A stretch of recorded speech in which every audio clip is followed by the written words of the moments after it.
Listen very carefully. When I switch on this machine and the water is supposed to release from the container, and then I vacuum the water into the other well. Okay. If not, I have to press this trigger to release more water. So later I'm going to show you that after I switch on, I do both.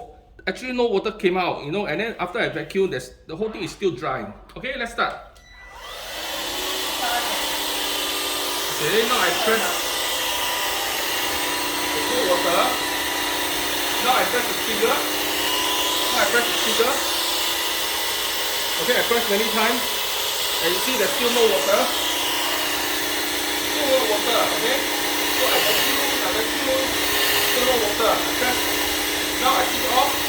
I show you. Power it off. I show you. Isn't that it's still dry? Okay. Please place on the docking station.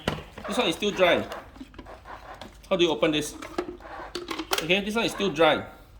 Okay, and then this one is also dry. Can you open this? Okay, this one is also dry. Everything is dry, so the whole thing is not working. Okay.